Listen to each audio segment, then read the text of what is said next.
Ya, judulnya adalah Intisari Good to Great, Minggu tanggal 12 Februari 2023 ya. Saya akan memulai membahas dari bab 1 buku Good to Great karya Jim Collins. Memang ini bukan buku rohani, ini buku tergolong buku bisnis, buku yang banyak berbicara tentang kepemimpinan dalam perusahaan. Tetapi saya sangat percaya bahwa ini ada kaitannya dengan spiritualitas. Nanti kita akan lihat apa kesamaan dan perbedaannya. Dengan pemikiran-pemikiran yang kritis, mudah-mudahan kita bisa menemukan manfaat-manfaat dari pembacaan buku ini ya. Isinya ada 9 bab yang saya lihat di sini. Ya, ada 9 bab. Dari 9 bab itu saya mencoba menemukan paragraf-paragraf inti, dan dari paragraf-paragraf inti itu saya akan menjelaskan isi daripada masing-masing bab sehingga kita bisa mendapatkan gambaran besar dari keseluruhan buku ini. Bab 1 judulnya Baik adalah Musuh dari Hebat. Kita bersyukur buku ini sudah sangat terkenal sehingga sudah diterjemahkan juga ke dalam bahasa Indonesia. Ya, jadi ada teks bahasa Indonesianya. Di bab ke-1 judulnya adalah Baik adalah Musuh dari Hebat. Jadi saya menemukan paragraf intinya adalah seperti berikut ini ya. Dikatakan di dalam bab 1 halaman 33, saya menganggap karya saya sebagai mengenai menemukan apa yang menciptakan organisasi hebat yang bertahan lama dari jenis apapun. Saya merasa ingin memahami perbedaan mendasar antara hebat dan baik, antara yang baik sekali dan yang sedang-sedang. Jadi jelas di sini dalam bab 1 Jim Collins ingin menjelaskan betapa dia mau menemukan suatu rahasia kenapa ada perusahaan yang hebat dan bertahan lama. Dan ada perusahaan yang sedang-sedang dan biasa-biasa saja dan tidak menjadi hebat. Dan ada juga yang menjadi hebat tetapi tidak bertahan lama. Dia mau menemukan apa rahasia di balik itu. Apa hal di balik itu? Mengapa demikian? Nah, itu sebenarnya tujuan dia melakukan riset. Jadi buku ini sebenarnya buku riset. Jadi bukan asal-asal nulis, tapi riset bersama dengan tim. Meriset perusahaan selama 15 tahun perusahaan itu bekerja, ya 15 tahun terakhir, lalu mereka riset. Apa yang membuat perusahaan bisa menjadi hebat dari yang sedang-sedang atau dari yang baik. Makanya dia sebut good to great. Dari baik menjadi hebat. Jadi ada perusahaan yang biasa-biasa saja, sedang-sedang saja. Tapi ada perusahaan juga yang dari biasa-biasa, dari yang baik jadi hebat. Nah, apa ini rahasianya? Nah, itulah yang dia lakukan dengan risetnya bersama dengan teman-teman. Dan dia adalah seorang ahli ya bersama dengan teman-temannya. Dan dia adalah orang yang lulus dari universitas yang ternama ya, Universitas Stanford. Jadi ini adalah hasil penelitian yang bukan main-main dan bukan biasa-biasa, tetapi satu penelitian yang meyakinkan ya. Jadi itu yang dia utarakan pada bab 1, bahwa dia punya kerinduan, dia punya keinginan untuk menemukan apa rahasia di balik itu. Nah, tentunya dari bab 1 ini aja pendengar atau pembaca sudah pengen tahu juga kan. Wah, ini bakalan menarik kan gitu. Kenapa sih ada perusahaan atau organisasi yang bisa hebat dan bertahan lama? Apa yang mereka lalui? Mengapa mereka bisa begitu ya kan? Lalu pada bab 2 Jim Collins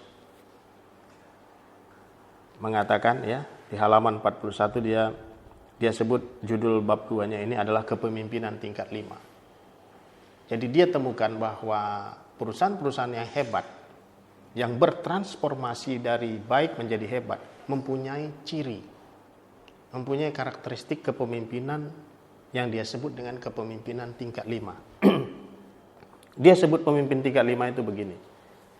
Ya, dia jelaskan bahwa pemimpin tingkat 5 itu istilah yang dia gunakan, dan pemimpin tingkat 5 itu adalah pemimpin perusahaan yang hebat, yang mengalami transformasi dari baik menjadi hebat.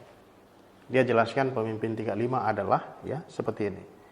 Pemimpin tingkat 5 adalah studi dalam dualitas, sederhana dan kemauan keras, rendah hati dan tidak mengenal takut. Jadi dia menemukan bahwa pemimpin-pemimpin perusahaan yang hebat atau organisasi yang hebat mempunyai kualitas-kualitas itu: sederhana, berkemauan keras, rendah hati, dan tidak kenal takut. Jadi ada dualitas. Biasanya kan kalau rendah hati ada kecenderungan takut gitu ya. Tapi ini ada dualitas yang unik. Dia rendah hati tapi tidak mengenal takut. Di dalam berbisnisnya juga begitu. Dia temukan orang-orangnya begitu. Kalau orang Manado bilang DP model seperti itu. Ya kan? Modelnya rendah hati tapi nggak kenal takut. Ini dualitas yang unik. Biasanya orang rendah hati dia juga pada waktu yang sama takut. Tetapi nggak begitu. Dia temukan orangnya rendah hati tapi tidak mengenal takut.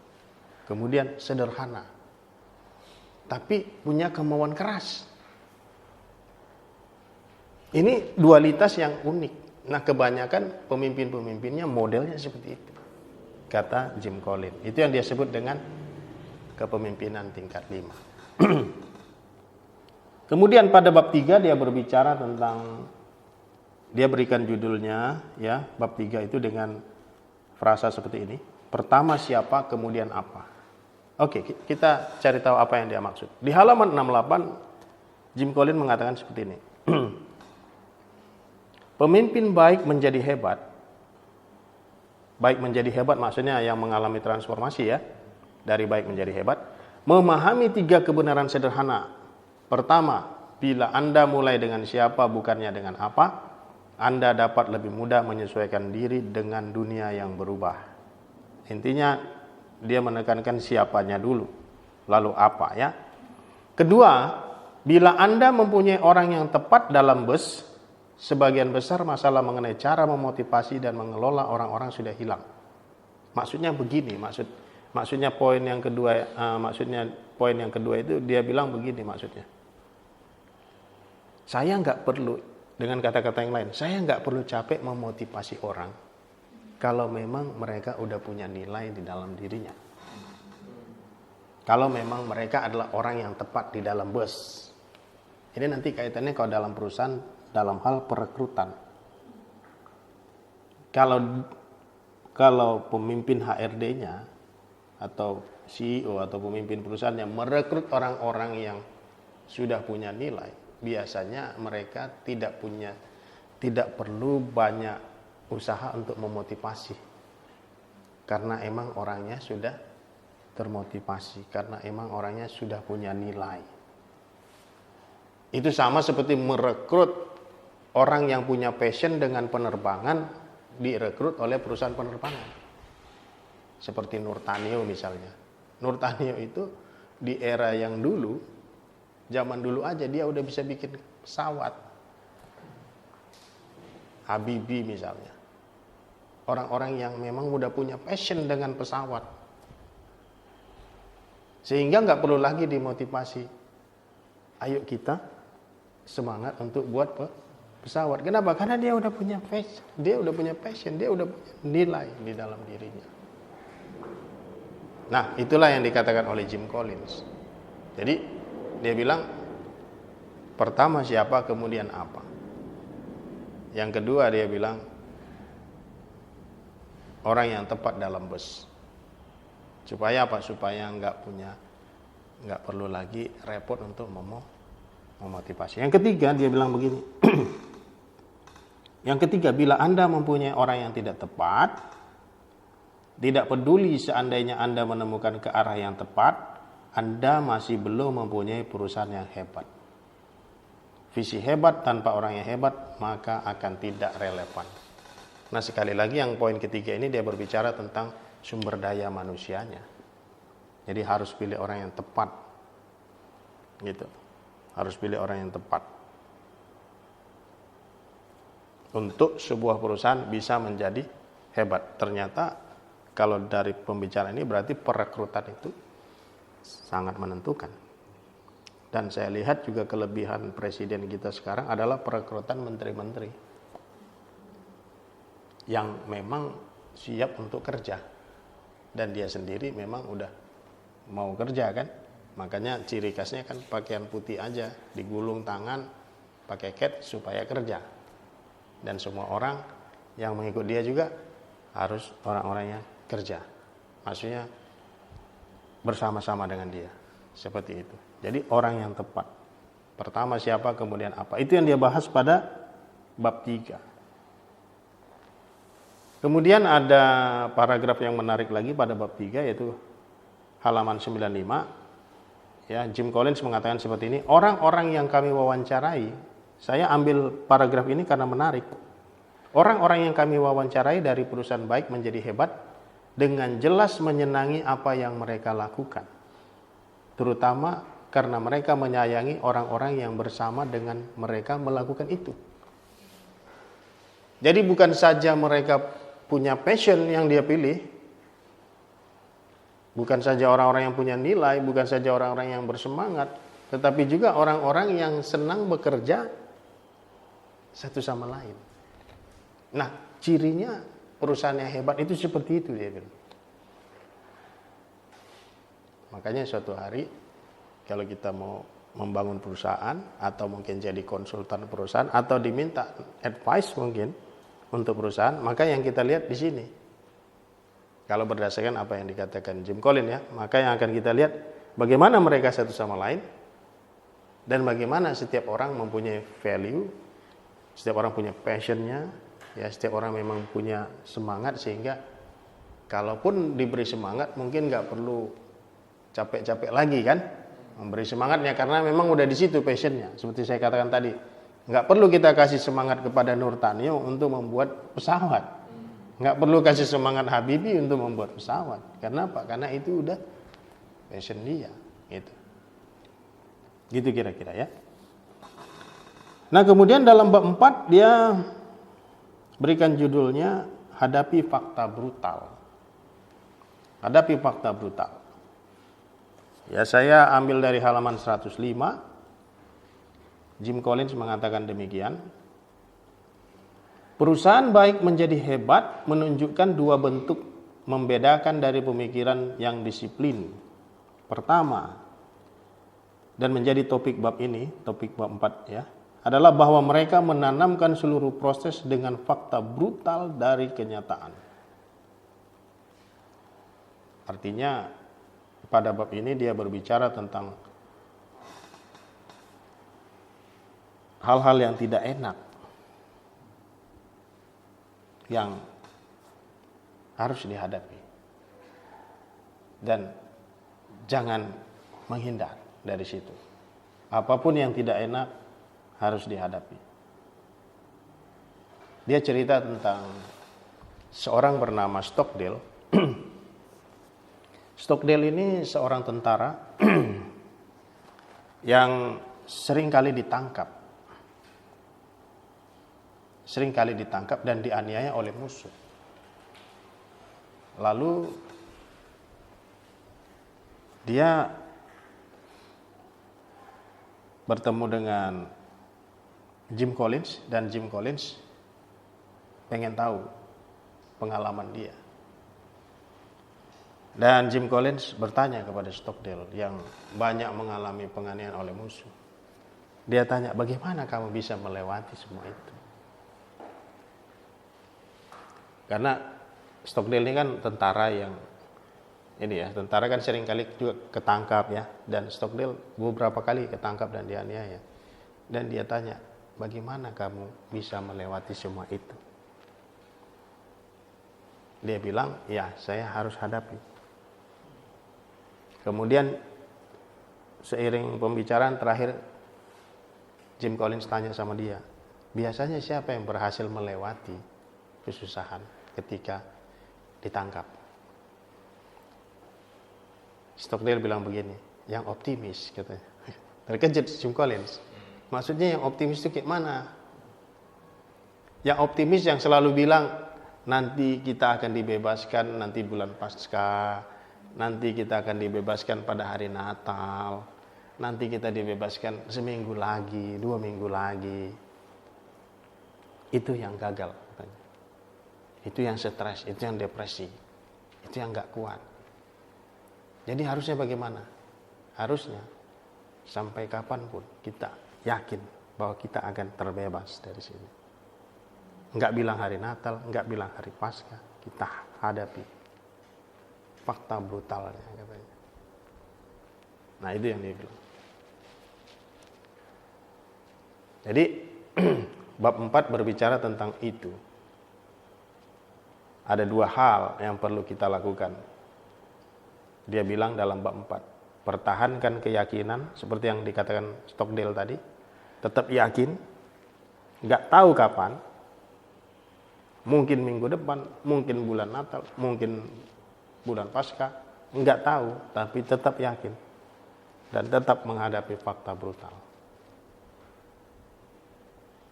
Kata brutal di situ memberikan satu penekanan yang kuat ya, penekanan yang cukup berat, ekstrim, kira-kira seperti itu, dan tetap yakin katanya begitu.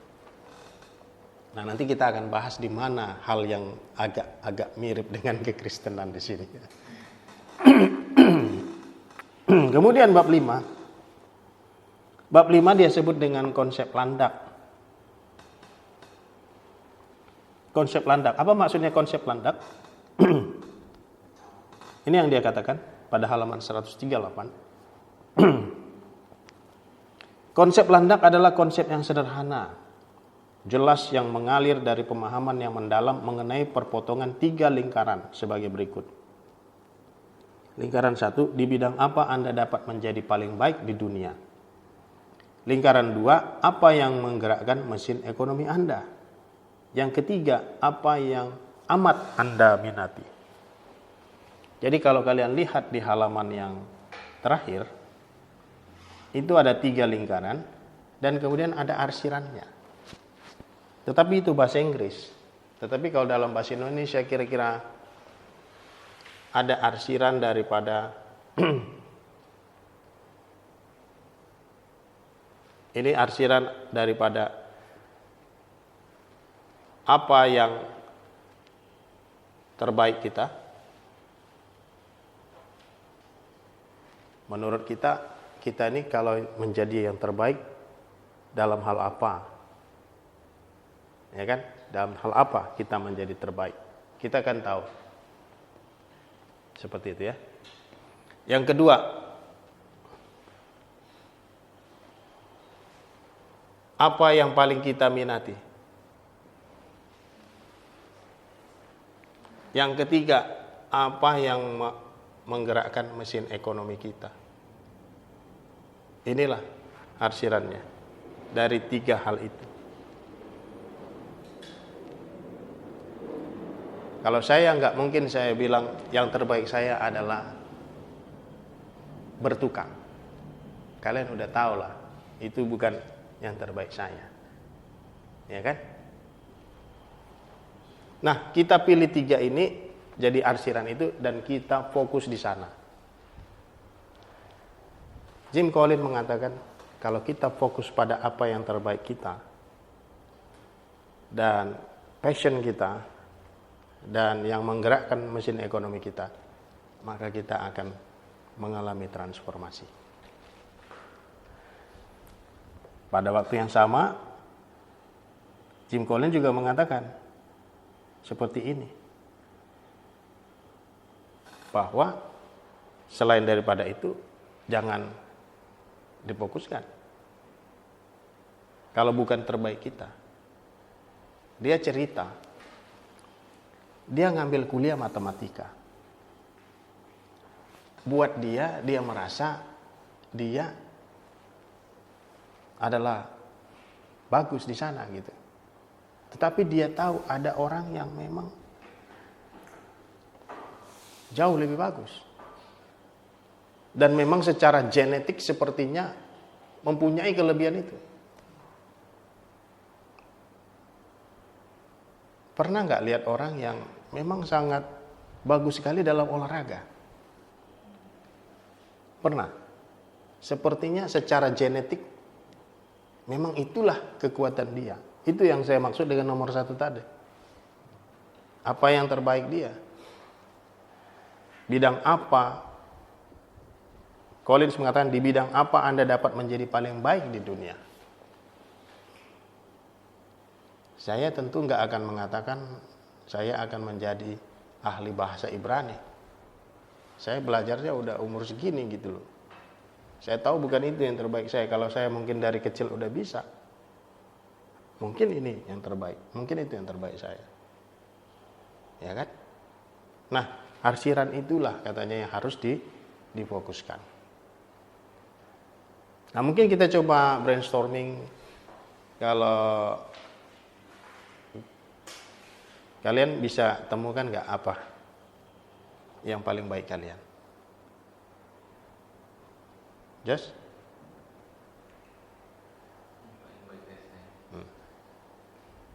Kira-kira aja untuk memberikan kita sedikit sense, sedikit gambaran. Menurut kamu dalam bidang apa kamu bisa menjadi paling baik di dunia? Saya tentu nggak bilang menjadi penyanyi ya. Suara saya juga nggak gimana-gimana juga. Gitu.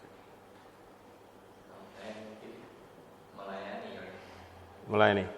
Operasional kayak gitu, seperti pekerjaanmu sekarang. Ya itu sih kayaknya bidang hal-hal yang melayani gitu. Ya. Ya kayaknya kamu kekuatannya di situ ya. Makanya waktu kamu ditanya bos waktu itu, marketing atau operasional? Dan kamu bilang operasional. Kamu sudah lebih mengenal dirimu berarti. Bro Virgo? Hah? Belum ya? Nah, bisa dicari tahu lah ya. Bagaimana dengan pelayanan seperti pelayanan sosial? Karena kamu sepertinya juga sangat menikmati waktu di Siloam ya. Dan kamu juga suka bantuin orang ya. Mungkin ya. Ya, coba dicari tahu apa yang paling baik kita. Ya kan? Misalnya seperti MacArthur sudah pasti, sudah kelihatan. Yang terbaik dia adalah berkhotbah. Ya kan? Spurgeon, apa yang terbaik dia adalah berkhotbah. Bill Graham, apa yang terbaik dia? Berkhotbah. Jadi setiap orang itu ada yang terbaik mereka gitu. Nah, itu maksud saya yang kita perlu cari tahu. Kemudian apa yang paling kita minati, yang kemudian arsirannya yang lain adalah apa yang menggerakkan mesin ekonomi kita.